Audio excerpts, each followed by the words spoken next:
Hey, what's up, Periscope? I'm Will Gans with Good Morning America, and I'm here once again with Dominique Dawes. Good morning. So you've done hit number 1 on GMA for the morning, so we have a little bit of time. Yeah. And while you're here, you've been talking obviously a lot about the Olympics and what we can expect and reviewing past days' events. But while you're here and we're backstage and we have you for a couple minutes, can we get to know you a little bit better? Sure. All right. So tell me about what life is like post-Olympics. We've got one more event today for these gals, but when they're done with that last event, is it a feeling of relief? Is it a feeling of, oh man, I'm kind of sad it's over? What's it like when they're going to be done today competing in Rio? Well, I will say from my experience, especially after the 96 Olympics, it was when the madness and mayhem really began, especially if you're a professional athlete. It's your opportunity to capitalize off of selling your brand and your personality. We did not stay in Atlanta for the closing ceremonies, so I didn't march the opening ceremonies. Gymnasts don't march during the opening ceremonies because we usually compete on day 2, and your coaches don't want you out there in the heat and standing around and marching. So you miss out on that celebration, and then you even miss out on the closing ceremonies in that celebration, because usually you jet off, you do morning shows, you go out and do talk shows, you go out and sell your brand and you sell yourself, and this is a very small window that these young girls have to really capitalize off of this opportunity. And so I'm sure we're going to see Simone, we're going to see Allie, we're going to see Lori, and maybe Gabby as well as Madison on a number of different shows coming up. Definitely, yeah. They'll celebrate later. They'll have time to celebrate. I hope so. They deserve it. They've earned it. They do. So I want to ask as well. You now have a family of your own. I do. And we were chatting a little bit about this on Facebook. For those of you who haven't watched The Wake Up Call, I'm telling you to right now. Tell me about your daughters and whether or not you think they might be following in your footsteps, and if you want them to follow in your footsteps. What's that like? Yeah, well, when I was interviewed nearly 20 years ago and 10 years ago and 15 years ago about if I had children, would I want them in the sport of gymnastics, and I right away said no. I did an interview at Olympic trials with Simone, and she was asked by someone if she wanted her future kids to do gymnastics, and she said no way. However, I have 2 kids, a 2.5-year-old and an 11-month-old. I'm turning 40 this year, and oh my goodness, my 2.5-year-old loves the sport of gymnastics. Uh-oh. I don't think it helps that mommy was putting her in Mommy and Me classes when she turned 1 year old, and it was really, I think, for her to burn some energy, of course, right, but for me to get out there and have fun and see some old coaches and old teammates. And so I think I've kind of given her a little bit of the gymnastics bug. I mean, she wakes up in the middle of the night now and watches Simone perform and then goes right back to sleep. So unfortunately, that might be the road that myself and my husband will have to take with my 2.5-year-old. But we don't know yet with our 11-month-old because she's still getting the walking thing down. If she's doing a flip, it's probably on accident at this point. Yeah, she's doing like log rolls. But it doesn't help that we have a trampoline in our living room. Oh, man. Kitty trampoline. I would encourage every single mom and dad out there to, sorry, I'm getting so hoarse, but to make the investment, because those trampolines are wonderful, especially if your kids have a lot of energy. Yeah, that's a good way to get some of that, excess. Yeah. Just let them bounce for a little bit. Just keep bouncing. Yeah, exactly. So while you've been here at GMA, you've talked a little bit about everything. Does it bring? What kind of deja vu is it like for you? Watching, and at this point, you've seen a couple girls compete, in different places, London and then here.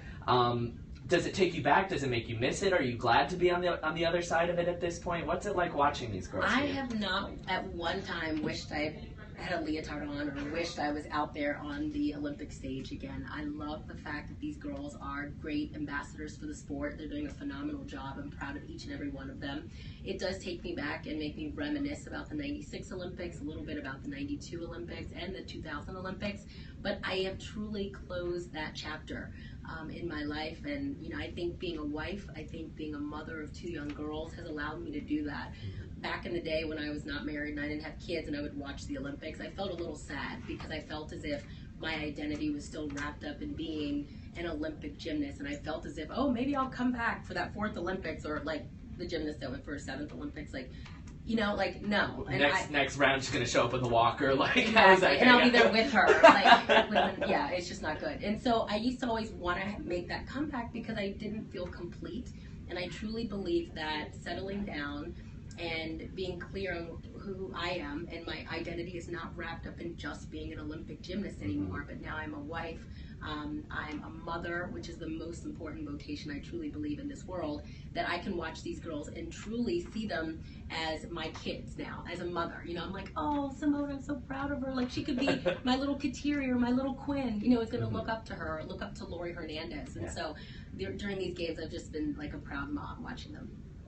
That's incredible, and it is, you know, you have been here and with us on the show and competing, yes, in the GMA games, but at the same time offering competing poorly in the GMA games. Like, my father-in-law reached out to say how poor of a soccer player I am, and it's interesting because the ongoing joke in our family is I would tell my husband, yeah, I used to be this great athlete, and then he's played different sports with me, and he's like, no, you were a great gymnast, and that was it. That's about it. Gymnasts can't usually do very much else. But, you know, on the flip side, though, you know, to make light, yes, sure, the GMA games are, you know, silly and fun and all of that stuff, but now to be, you know, a role model for so many women, you know, for not only your daughters, but, you know, you have a big following on Twitter, which, by the way, if y'all are watching and you have good questions, shout them out to us. We do have one. But what are folks asking? They want to know, now that you're focusing on being a mom and a wife, what are your goals in that department of your life? That's a wonderful question. It's really about having happy and healthy kids and making sure that my kids love themselves and love others. I think at the end of the day, that's the most important thing. As a mom and as a spouse, my husband and I are striving for our two young girls to make sure that they, you know, look at themselves in the mirror, embrace and accept who they are, love themselves, and then want to share that love with others. And that's very solid advice. And, you know, on top of your accomplishments in the Olympics and, you know, setting a goal, you know, being an inspiration for your daughters and for other, you know, girls and guys on the internet, it's tough, I think, to be so in the spotlight and to remain in the spotlight for this long, like we see with Gabby Douglas and the, you know, the folks that are trolling her on the internet and stuff like that. What would you say to her? I mean, is there advice you could offer her on how to balance, you know, a very public life and then, you know, try to stay sane on the inside? Number one, I first want to take you back 4 years ago when Gabby won. I was doing some work, and I was asked to respond to her win in the all-around. And I got so emotional because I really thought back and was able to put myself in the shoes of young African-American girls that were probably cheering for her, looking up to her. And when she won, just knowing that she was planting seeds in young people to help them believe in their dreams and their goals, even if it wasn't in the sport of gymnastics. Just looking and seeing Gabby win was going to help them propel themselves in whatever field that they were going to choose. And so, you know, what I would say to Gabby is be true to who you are, you know, and be happy and be appreciative and grateful. The fact that you have qualified to a second Olympic Games is rare, and to have an opportunity to win another Olympic gold medal. You led that team. You were one of, I mean, I really think that, you know, those 5 girls, each and every one of those girls contributed to that team gold. Even if one only did one event, you know, she still was a big part of that team. And so what I'd love to see from Gabby is just more happiness, more smiles. And, you know, throughout this year, you've seen that she's probably been going through something. It hasn't been revealed, which is great because I think it's important to leave your private life in private. You know, I think that's very important. And, you know, I would just hope that whatever she's dealing with, that she's able to work through it and, you know, learn to forgive or whatever it is that she needs to do so that we can truly see the Gabby that we know is under there. Because I think a lot of people just want to attack because they're like, oh, she looks like she's at a vulnerable point, and she is, you know, at a vulnerable point in her life, and a lot of people want to pounce on that so that you can fall off that pedestal. But the thing is, Gabby, she needs to recognize that, you know, people don't put you on the pedestal. Like, you are just who you are, and just be true to that. That's very solid advice. What have I done? Okay, here we go. Oh, wow. We have our GMA fishbowl, which we use a lot whenever we have, you know, folks that are joining us on Periscope or Facebook Live. And these are, I promise, easier questions. Okay. But if you pull one out that you don't want, just toss it. Yeah, we don't need to, You guys won't see that at all. No. Okay. And Hannah, if anyone has any more great questions, shout them out because, you know, we have a couple minutes. To whom do you turn to for advice? That's a wonderful question. I turn to my faith. You know, first, it's always leaning on God for guidance and praying and meditating and recognizing that I truly don't know always what's best for me, but if I learn to let go and let God lead me, I'll be where I should be.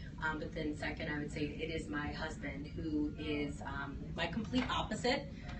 He's always funny. He's always lighthearted. He's extremely extroverted. I'm by nature a little bit more introverted, and he's very trusting. And so I do lean on him for advice, because I know sometimes I will get in my own way. And because I'm aware of that, I'll seek advice from him, and he'll give me the advice and then just laugh at me and kick me, and then it's wonderful. Yeah, and it works. It truly does work. Yeah, opposites attract. Exactly. Along It's those- not always fun. Opposites attract, but you have to humble yourself to then recognize that opposite can be good for you, and then he has to humble himself to recognize that opposite is good for him, because I'm by nature a very driven person, very focused, very type A, and he by nature is just fun-loving, looks for reasons to laugh and see the lightheartedness in life. But when we come to like a middle ground, it's the most perfect marriage there is. It's great. Yeah. Yeah, along those same lines, our viewers want to know who inspired you as a young woman. Who inspired me? My coach, Kelly Hill. She was my first and only head coach throughout my career. I met her when I was 6 years old, when I first stepped in the gymnastics Oh gym, my gosh. and retired at nearly 24, and she was there for me. And the relationship is coach and gymnast, is very much like a parent-child relationship, which means she was never my friend. She would kick me in the butt when I needed it, when I wanted to quit. She made it very obvious that quitting wasn't an option, and I'm glad that she did that, because as a child, you by nature want to take the easy road out. Like, children are not always driven to be like, oh, I'm going to work harder or persevere or, push myself beyond my limit. And, she was there for me when I needed her. And even just the work that I'm doing with you guys on GMA, she sent me a text message just saying, you look fabulous, keep it up, you're being yourself, you're being real. And from her, that's all I need to hear, because, she knew me before I was this right now, or before I had a gold medal or Right. anything. And so, her affirmation means a great deal. That's awesome. Yeah. She's still in your life, and She she's is. still. That's so funny that you say, like, because I, on the flip side, if I got a text or something from a high school choir director or somebody, Exactly. it's still someone that you value their Yep. opinion, and Yep. you've learned to trust them, Yep. and yeah, that's So so. they have no ulterior motive. They're truly being honest. And Right. you gotta appreciate that from people from your childhood. Exactly. All right, we'll do one more of these. I know you've got actual TV to do. Periscope, we love you, but I have to judge Jesse and Ginger, so it's gonna be fun. Yeah, that's what I'm doing. Good. What role do you play in your squad? Like in your group of friends, are you like the leader of the pack? Are you the funny one? Are you the The one putting everything on Snapchat? Yeah, the I'm chill 40 one. this year. No, I'm like my cousin on my husband's side was giving me advice on increasing social media, because when you're 40 and you're married, you have 2 kids. That's not on your plan, but you'd like to do it. So she sent me a link to Snapchat, and I'm like, oh no, another thing that I have to get involved in. So I'm still working on that. So I don't quite have the Snapchat up just yet. But I would say in my group of friends, I am not what people expect. I am, and I don't want to say it in a bad way, but I'm like the invisible one. Like I'm there. I love my friends. I love to laugh a little bit, but I am definitely not the one that needs, wants, or desires the spotlight. I'm really in the background, because again, by nature, I am an introvert. But behind closed doors, my best friend says I'm funny as heck. Thank you, Wendy Pierce. Wendy Pierce, thank Wendy you. Pierce. But no one else laughs at me except for her and her awesome daughters, Capri and Callie. They think I'm pretty awesome, and even right now they're gonna flip out because the kids don't understand how Auntie Dom got inside the TV, and Auntie Dom is inside a computer now. All of it, yeah. Exactly. But the problem is my best friend Wendy, she is confused by TV too. So and it makes no sense because she's like 36. You think she'd have it down by this point, exactly. but She doesn't understand I'm on the East Coast and she's out in Hermosa Beach, so it's hilarious. Yeah. Isn't it funny? Love it. So that's my friend. Hey, but she got the shout out though, so she can't be, Yeah, exactly. All right, y'all. We are have a lot more with Dominique coming up on the show. She's going to be judging Ginger and Jesse, and yeah, that'll be interesting. Putting to on say the the- Phelps face, I believe. It's like 23 Yeah, gold medals. which is a lot. Who wins that many? Michael Phelps. Michael Phelps, apparently. Yeah. Well, we will see you on GMA. Guys, thanks so much for tuning into our Periscope. And like I said, much more with Dominique coming up on the show, so turn on ABC. You don't want to miss it. And Jesse said he was going to pay you off, so I'll keep my eyes out. You know, I'm going to keep things, make sure everything's on the up and Oh, wait, up. was this cash? No, he's going to write a check. He doesn't have enough cash on him, apparently. Thanks so much, Great, Dominique. thank you. All right, we'll see y'all later, guys. Great. Thanks, guys.